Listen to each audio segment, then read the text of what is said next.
Hey, I'm Amy Feller with Feller Roofing, the home of the roofer chick. I'm going to hold his hand.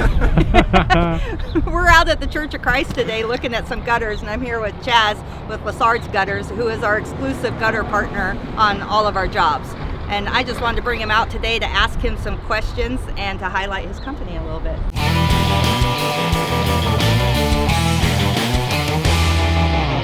So one of the things that we have a lot of confusion about when we go out and look at people's gutters is leaf screen. Yeah. And I know that you generally push customers towards leaf screen, especially if they have live oaks, which we have a lot of in New Braunfels. But there's different types. For sure. And that's where you lose me. So yeah, maybe you could tell us a little bit about the different types. Yeah, it's a great question. We literally were just having a conversation with a customer yesterday about this.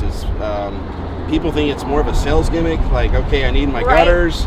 And then we're like, hey, you really need to put a cover on them. And then they're like, whoa, you know, don't try to sell me or push me into this. And I'm like, hey, you don't have to. But without the screens on certain homes, the gutters can almost be more of a nightmare. Yes, especially like an oak run. And, yes, live oaks are notorious. They're always shedding stuff. I mean, 24/7. So there are different types.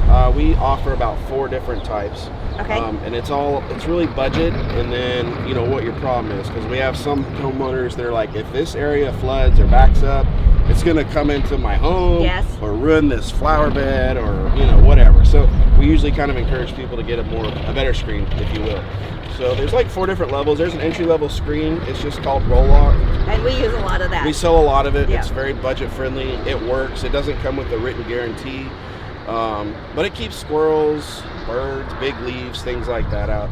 If you have a lot of oaks or a lot of pines, it's not the best product. But again, if you're really budget conscious, it'll certainly reduce that maintenance or like clean out cycle that's needed. But it all comes down to budget, right? I mean, you know, if you can't afford it or don't want to spend that kind of money, we always have some product. And we certainly do recommend just put something on there. And leaf screen is also something you can always add after the fact, right? You can add it, yeah. Most of those so products, once you get your gutters, that's not the end of it. That's true. Most of them we can retrofit. Sometimes we might have to charge a little bit more if we got to adjust your gutters or do that. But most all those can be fit on an existing project. Awesome. We've been working with Lassard's for the last 5 years, and by far the best gutter partner I've ever worked with. Chaz and I are also in Rotary together, which is a fun fact. And they service New Braunfels primarily in the surrounding areas.